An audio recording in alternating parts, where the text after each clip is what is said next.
Morning, everyone. My name is Belay.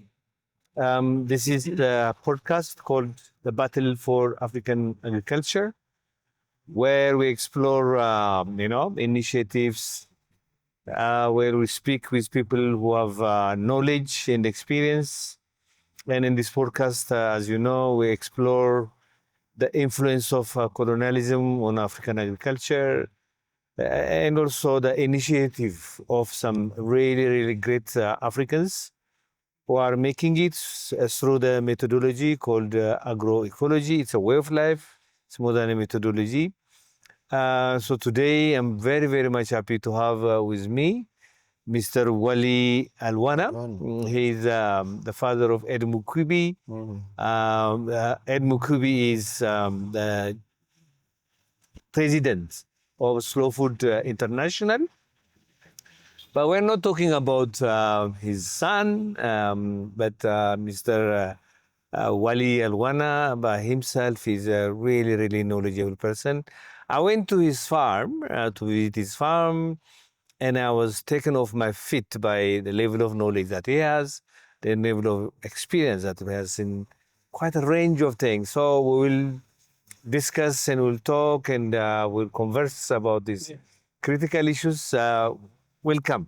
Okay, Thank you for coming. thanks. I'm Wali Alwana. I am in Mukono South, near the lake. Ancestrally, I'm an islander. My grandfathers came from the island to the... Which island? It is in Lake Victoria. Aha, Yeah. okay. Yeah. So But tell us about yourself much more. I'm a person who was raised up by a farmer and a trader. He was mixing. My father was called Alwana Magala. He was very interested in coffee, sugarcane, and the other, but the major was coffee. So I grew weeding and picking coffee until sometime when there was disturbance in the country, then we lost everything. Yeah. What kind of disturbance? The insurgents, which was by Battle 2, Aha. yeah, we lost a lot of things we had acquired in life. Tell us about that time. And were you planting only coffee or were you planting No, also for him, he was planting coffee, vanilla, he had the cocoa, yeah, on that side, and then trading as a shop, yeah. But in addition to coffee and cocoa and vanilla, as you said, And then matoke. the matoke, there are how many crops were you planting? I mean, I just wanted to know It's about with how many crops were you about grown for up? him it was about 5. 5. Yes, by that time. Yes. How did he come to focus on those crops?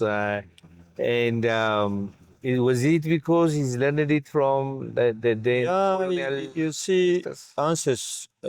through ancestry Uh-huh. in the central region, Buganda, we had some major crops. But coffee is not culturally Ugandan. Yeah, but it was introduced. But when you see, we have Liberica coffee. Do you know Liberica coffee? Liberica, That no, one I which mean, grows on trees.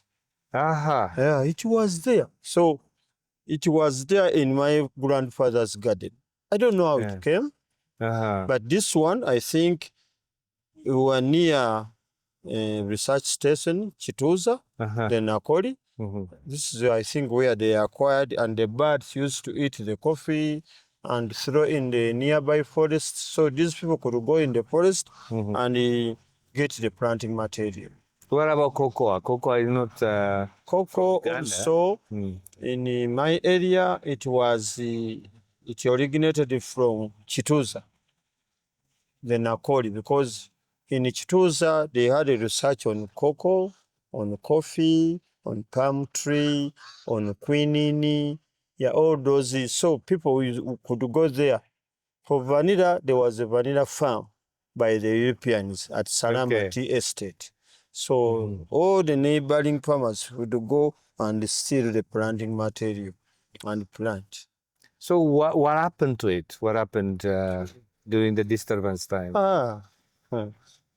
They were hunting everybody who had some money, saying he was supporting the gorillas. The gorillas are whom? The Vayekera. Those who the present government. The present government And was the gorillas by then. Other sections like Fedemu, like there were many small groups of those people who were jointly taken up by NRA. So what has happened after you lost everything? We used what we had. For me, by then, I had been taken to school. Okay. Yes, in Bishop Senior School. When I was in S4, the army men came and they were looking for soldiers. So they put a measurement. Which governments are? The Amini government. Amin, okay. Yeah, they came. So they came and put a mark of 5 feet. Whoever could not fit the 5 feet was put aside in S4 because they were going out of the to go out. So they could ask you, what is your interest? For me, my interest, because my father had a coffee farm, it was agriculture. So I was sent to do interviews. And I did interviews and I was taken to Arapai Agricultural College. What? Arapai Agricultural College. Okay. It was a very good agricultural college in the east, Soroti. I spent there 2.5 years.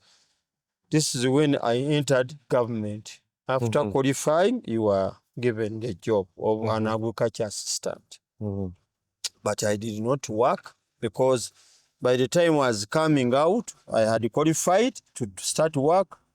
Amin was taken over in 1979. So there was no work. So I resorted with working. Which government came then? Then Obote 2. Obote came. Yeah, Obote 2, came back. second time. Okay. There were many other Lore, Pinaisa, but strictly it was Obote who came back. Yeah. Then by that time, I started working with my father on the farm and at the business.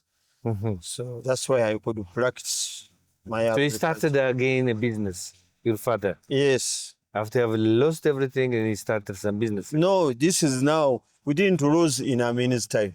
We lost. In Obote's time? Obote's time. When Obote came in, insurgents started. Okay, that's where the loss come. We started running, and then, but I was working with my father. So, but you were trained then? Yes. Yeah, when Obote 2 came, you were trained? I graduated in 1977 as an agriculture assistant, and I was enrolled in government.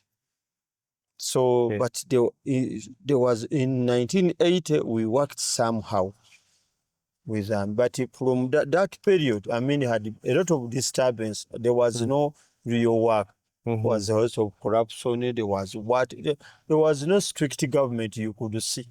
During, I mean, last time. Those 2 years, we are very, very dangerous until it was taken over. In 1980, Mwanga and the company were leading the Vinaisas, and then we went to strictly Obote's government. Let me ask you, maybe it's not a question related to agriculture, but there are so many people that I had, which shocked me, because when I came to Uganda, I came with the belief that Amin was 100% bad person.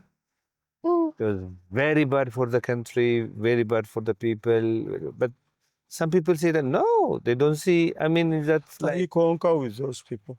What's your view of Amin? Amin, in the earlier days, he transformed Uganda to be real African. Because there were many other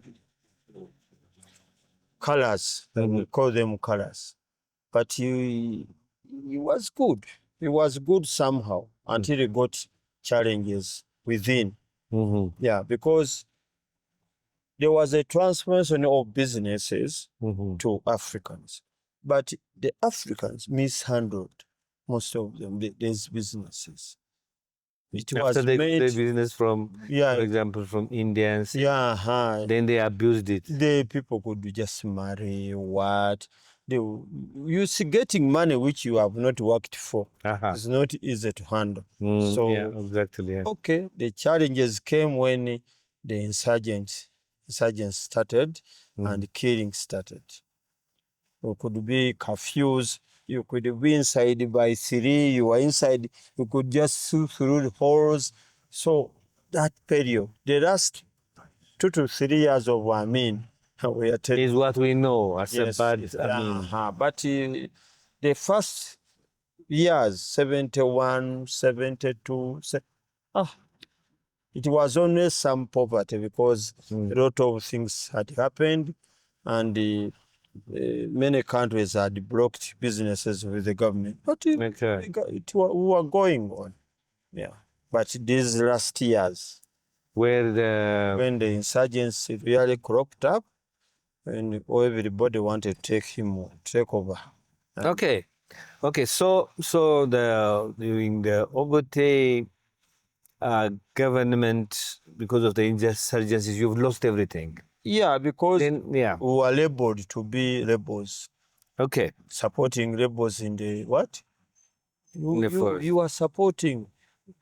Yeah. So your father and you Yeah, lost and everything. we So what has happened after that? then he was imprisoned. For me, I reigned for 3 years running every day. Mm-hmm. Sleeping I couldn't sleep in the house because they wanted me. But my safety, they had caught me. Mm-hmm. But I had a government card in 1983.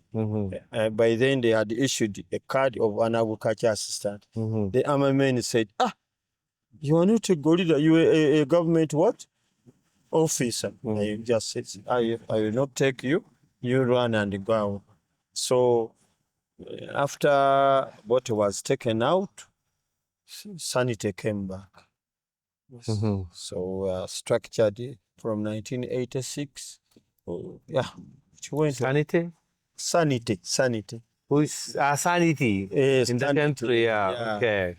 Order just came back, but was not easy, but up to now we started. Then I went back to study. Okay, you went back Yes. to the In university. 1996, I went back to study. I had a deep certificate. Then I acquired a diploma. Then up to Makerere University. Yeah. Which degree did you have? The degree, the Bachelor of Agriculture Extension and Education. Okay. Yes. Then you went. Then what happened after that? No, but I resumed to be a serious government office because all the family businesses had collapsed. Yes. So I decided to be a government officer until I retired in 2018 after serving the government for 41 years. Wow, Yeah. that's a long. But in between, I was interacting with NGOs like Nikofa, like there were many.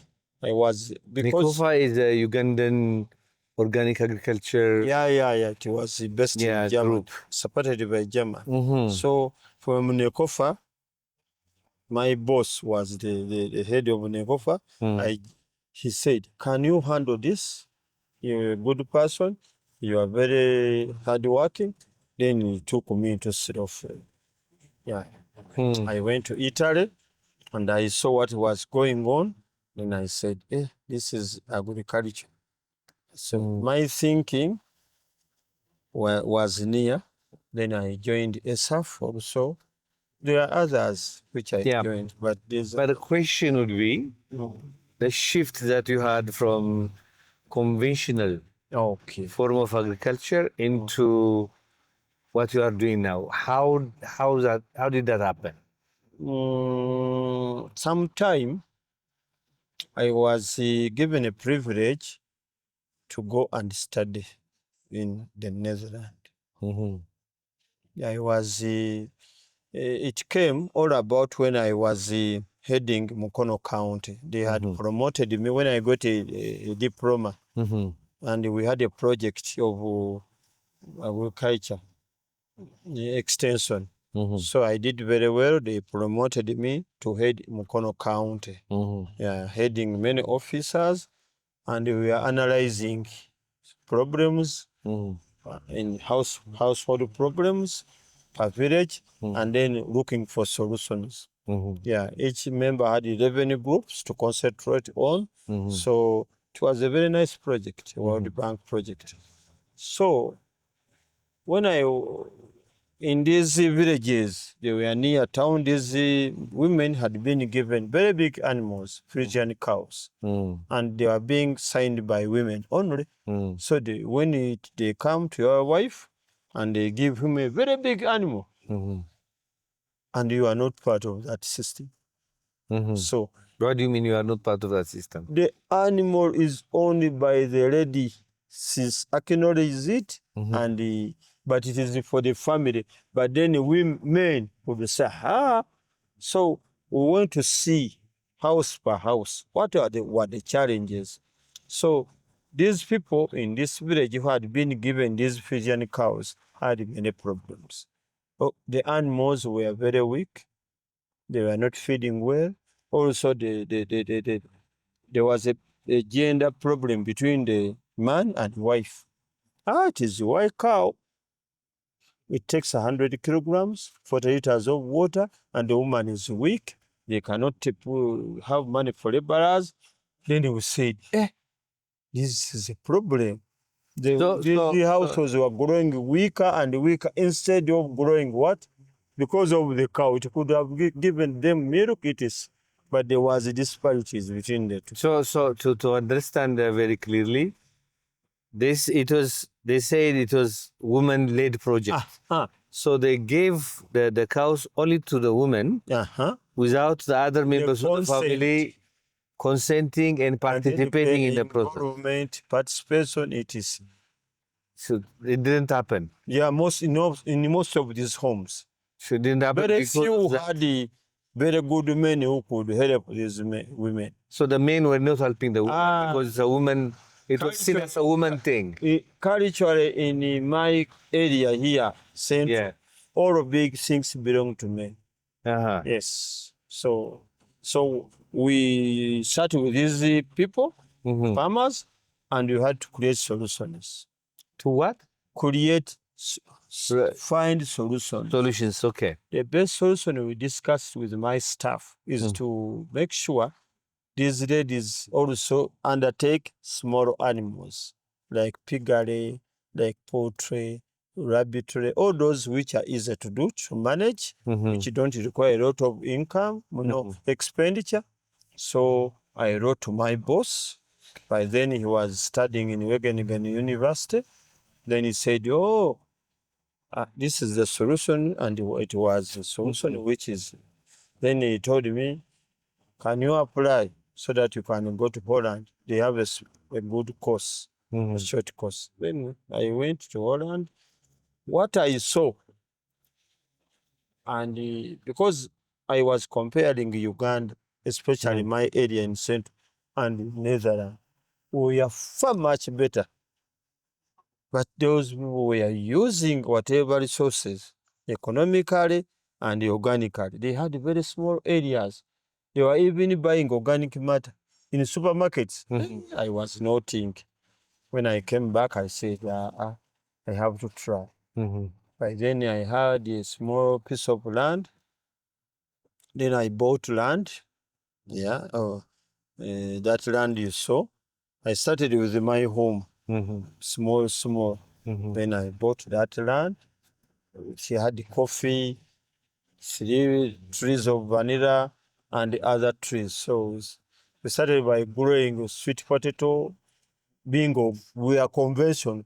But let's go back to your experience in Netherlands. Did you see small, diverse farms? Because a major kind of agriculture in Netherlands. Eh, It's basically big, for example, there is no ranching, cattle ranching. uh-huh, They put a number of big animals in one place. uh-huh. And their agriculture is also monoculture. Somehow. Mm. But what you have visited. When we visited household, you could see somebody growing crops on the veranda. Okay, so you could see diversity of the small areas. Yes, especially in the center of Netherlands, Banabelt. Mm-hmm. It was not like where the north or the south, but they were really utilizing land, and they were reserving a lot of forests. They could not just cut any tree anyhow. And whatever tree was cut down, all the leaves could be collected. Somebody could come and slash your compound and keep the grass. So I was just noting what they're doing and comparing to back home. The extravagance in my what. So I started small at home to convincing my family small. By then the ages were very small. Yes. Then they followed me somehow. And then I acquired this big land and we started practicing. But it was not easy to transform myself from conventional using chemicals, because we started by lining up, then mixing manure with also somehow spraying. Then what things did you experience in your 41 year as a government worker? You are as an extension agent. You are also pushing conventional kind of agriculture. Yes. So what wrong did you see in that system? The wrong I saw is the one-way traffic system. Meaning? Most of the extension officers, we are looking in one way. They could not, very few could advise people on composting. They were advising them on just buying inorganic fertilizers. That's the way. Yes.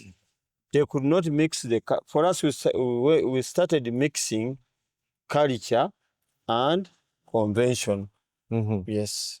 Until we did away. But most of those officers, very few undertake courses on organic farming, culture.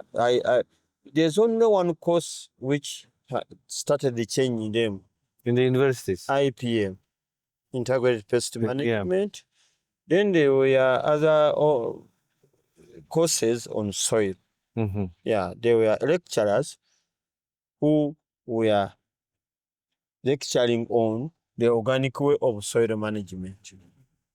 But mostly conventional, yeah. Which includes fertilizers, yes, hybrid seeds. Yes. And the other thing, when the degree I did was being supported by Sasakawa, the Japanese. So the kind of research we were doing was not conventional. It was action. It was? Action research. Action research? Yes, action research opens you to a lot of innovations. Yeah, you start thinking beyond what you see. Yes, so I had started to change. Yes, very well. Yeah. Sasakawa is changing you? I mean... No, the course I did included elements also of organic farming. In the university? Yes, and the way of acting, the action. Action research? Yes, action research gives you an insight as you are working. Yes, but not the Sasakawa? No. Okay, I wanted to clarify that. Yes. But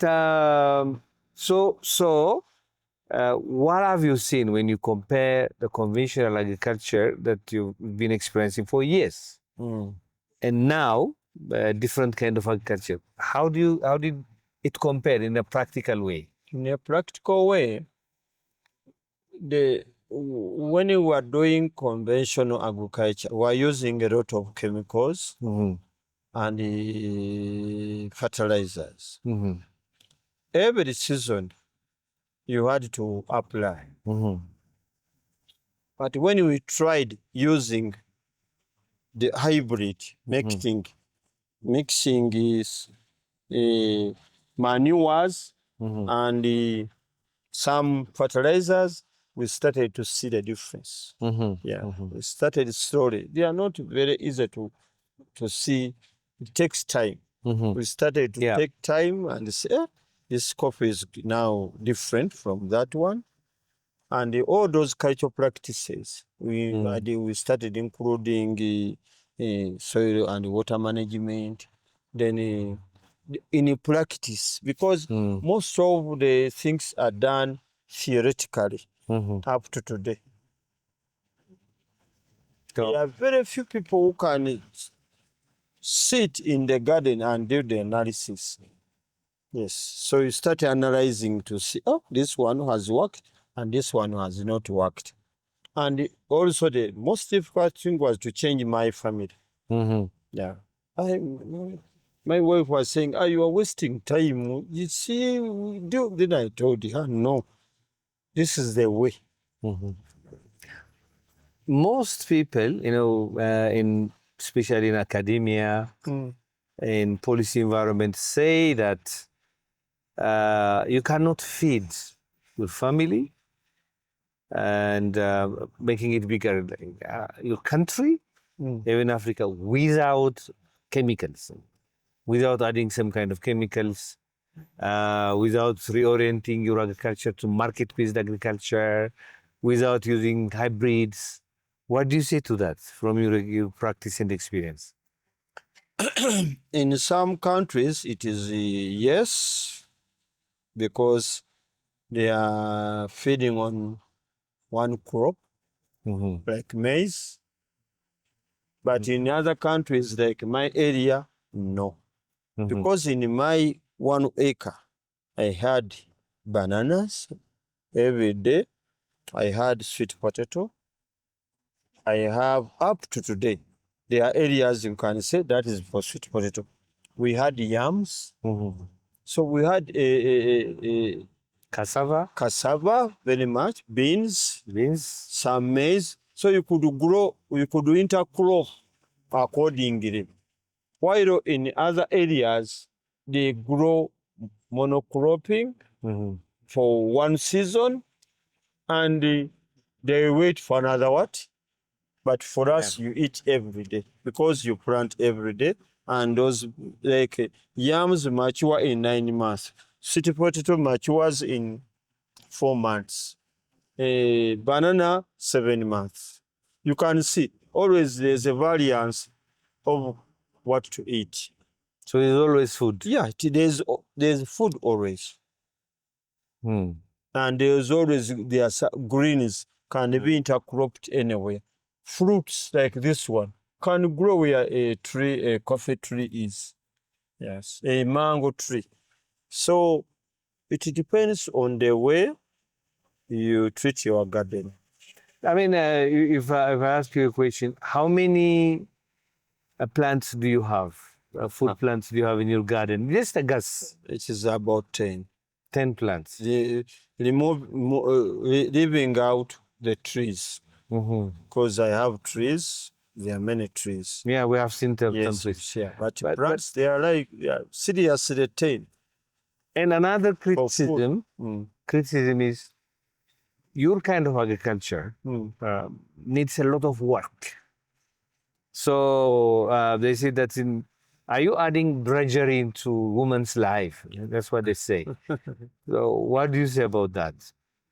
If one day you come and tell my wife, don't go to this garden, I think she will, I don't know. Because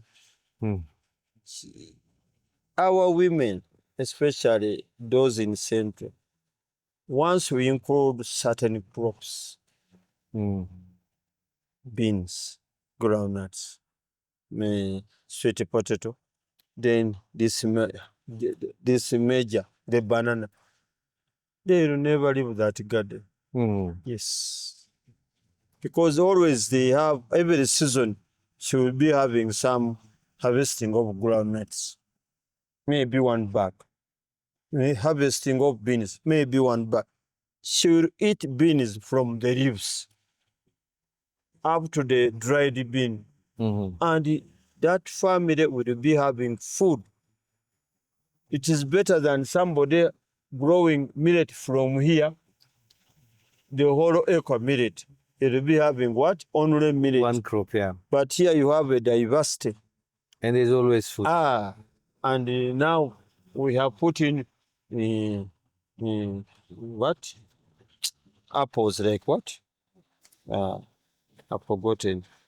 Apple. Fruits. No. They are put in these fruits.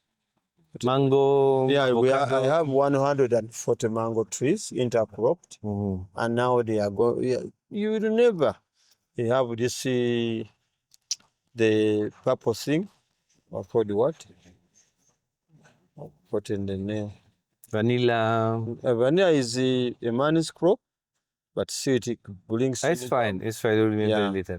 Yeah. But in terms of income for a household, which one will give you more income? Is it the monoculture, conventional one? Or The monoculture has a lot of investment. so you have to put in more? To establish a 1 acre banana garden, you have to put in a lot. But still, half of the bananas there are also intercropped here, and you're not putting much. Yeah, so for me, I feel, because I harvest cocoa, I harvest vanilla, I harvest bananas. The bananas, we eat them. Now our daughters have restaurant. There's a slow food restaurant now. People now eat a lot of our food. Once they know your food is not contaminated, by this time it is finished. So we give them our sweet potato. We are earning, not a lot, but systematically. You earn throughout the what? The year. So in the income is better. I want to ask you about 2-3 things that you said and impressed me. About radio. Yes. Can you tell me about your experience in radio and the gender difference? At university, we did a special project. Each student had to do a supervised project. So for me, I had done a lot with coffee, with vanilla. I didn't go into a specific research. So what I did is I went into extension research and innovation. On radio? Yeah. So my thesis was about listenership and this year. So when I I was promoting Mukono coffee. And people were saying, that coffee, no. We want our traditional what? Coffee. So I looked for ways of making sure people listen and then change. So I decided to write about the radio and the ear. And who? Radio and? The radio. Yeah, I wrote, I could go to the public radio, Radio Star. By then, Mukono district had a memorandum of understanding. So with what you now we call UBC. By then it was Radio Uganda. So you could go as an officer to that radio. You present your programs every week, maybe 2 or 3 times, and it was about promoting Mukono district local government. So when I was in Mukono, I used that chance. But so my production objective was about increasing Mukono coffee planting. That's production. But my learning objective was about whether when I go to radio and I present a radio program, people listen. Yeah. And then who listens? Yeah. Is it the husband? Is it the wife? Children? Local leaders listening? And so I wrote a thesis and I presented it to my supervisor. We developed a checklist. Yes. So I could do. Then I went to the LC. I told him, please. LC is what? Local council leader, village leader.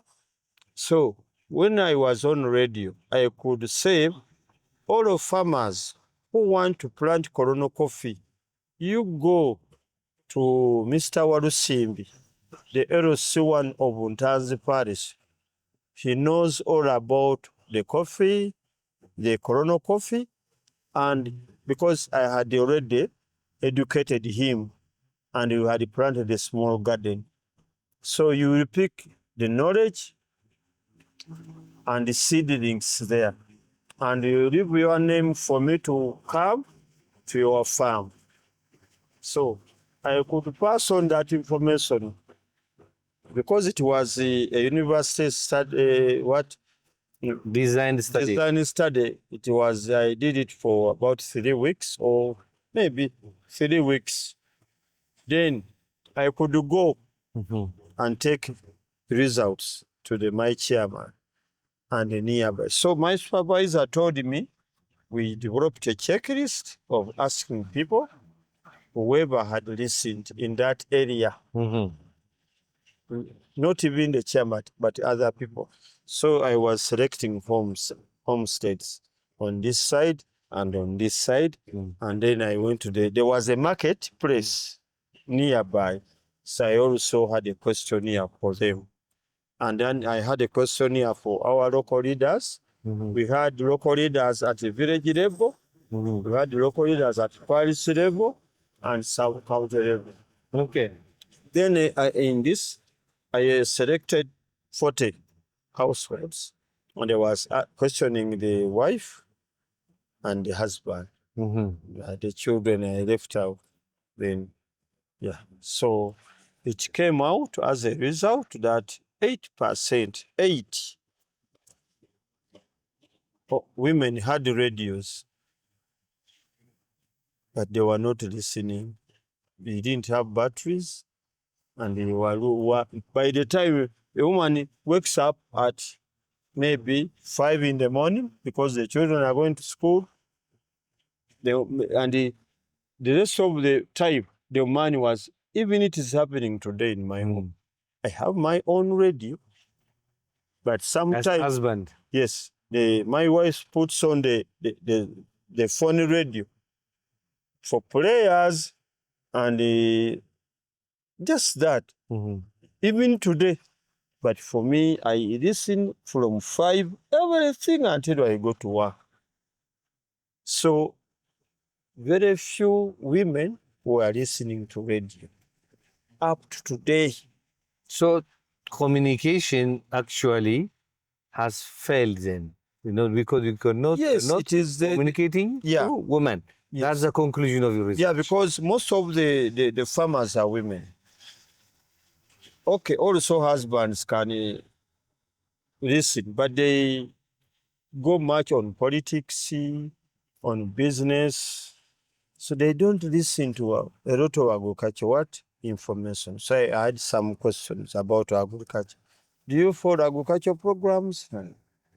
Even the husbands. Yeah, it was terrible. So the recommendation was to get some village radios when there's a group meeting and there's a radio, to put in some newspaper. There were many recommendations people gave me. Yeah. And to put announcements. So to put a radio program, I went on to do radio practically with the woven, promoting vanilla, with the many stakeholders doing judicious use of agrochemicals, They have done many radio programs. But in general, your conclusion is women don't listen. We have Even the men we are have to interested in if- political things than now this agriculture. period. Yes. Incredible. The other issue that impressed me last time when you talked to me is, just girls' education. You say that it's good to educate girls, to target girls at the household level, but it is failing because it's not related to family education. So can you elaborate on that a little bit? That girls are failing. No. I mean, if I remember correctly, you can correct me. You say that a number of programs focus on the girls in the house. Yes. And the boys are forgotten. Yeah. Because of this, I think the education has failed because it has failed as a family because it is not inclusive of everybody in the house. Yes. Correct me if I am wrong, but that's what I understood. Even on the farm, especially agriculture, when you have your household, girls don't work much on the garden. The boys work there because they are strong and they are oriented on big crops like coffee, etc. While girls are oriented on weeding, then cooking. The treatment may not be the same in the household. Yes. Whereas for me, when we are going out, we go out as a family. So we introduced family farming on our farm. Whether it is a boy or a girl or what, we are all there. Because in the other farms, it is the man who gives orders. No, but what my question is, women-focused education, girl-focused education. How do you see that? I mean, last time when we talked... that is, we should focus on girls. Yeah. No, that's very wrong. Why is that? It has already appeared now. One time, when I was in Makere, there was a department only for gender and women studies. Then I asked the head, why? It should be gender, not both, not only women. Okay, they have challenges, but when you leave out these boys, they are going to become ruthless. They are going to become bad husbands. So when they grow up. It is already happening. But when you say gender and women and leave out the boys, it is a big problem. So the problems are now coming up. We have a lot of challenges with our boys. They don't want to go to do this. They say, everything is for the women. Yes. Okay. The next question is, I think it's going to rain. The next question is related to GMOs. What is your view? I don't want even to hear the word. Why? Yeah, genetically, by our DNA, we are related to the crops. In Ethiopia and in Kenya, they are in everywhere in Uganda. Like for me, I've come from Uganda. This is central region, but also I come near the island. So my first meal has to be with the fish. So genetically, I'm related to that fish. I don't want to destroy it. I eat bananas. I eat yams. So when you come to modify that banana, you modify for who? They say many of the children have, the bananas that you have have a low amount of vitamin A. Then we eat. We don't eat like those folk eat rice. We mix here. You mix vegetables. Yeah. So you get it from I used to have my grandmother. He's a paternal. He was related to my. So he could get these eggplants with the green leaves, mix together, put on the top of food when steaming. Before taking the main course, this is put folded in the banana leaf and gives you. You have to consume that first before you go to the main course. Yeah. So those people are wrong. We have to integrate our cropping systems.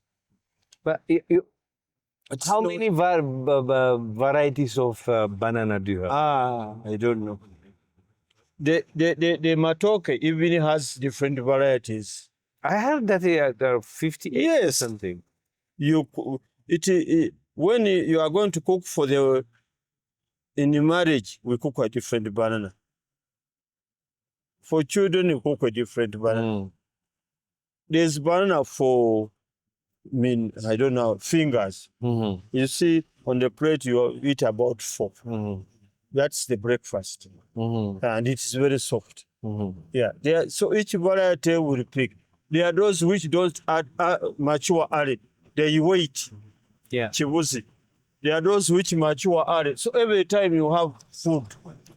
It's a different kind of banana. And the other type are for beer, for sweet banana dessert, many juice. So then IMO, GMOs are for who?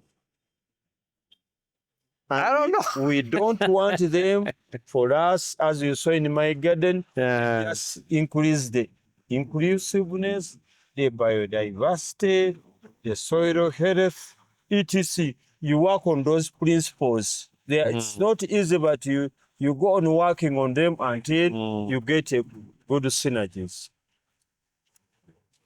You know, you have a lot of stories, beautiful stories. I think you could spend the whole day talking about that. But thank you very much. Yes, sir. Thanks for keeping educating us. And I'm doing it very well. Yeah, I'm going to have also a discussion with your son, Eddie. Yes. And we have to thank you for producing such an activist, a fighter, and a global leader. And I told him, you are going to study, you are very good, but I want you to be, you are going to step in my what?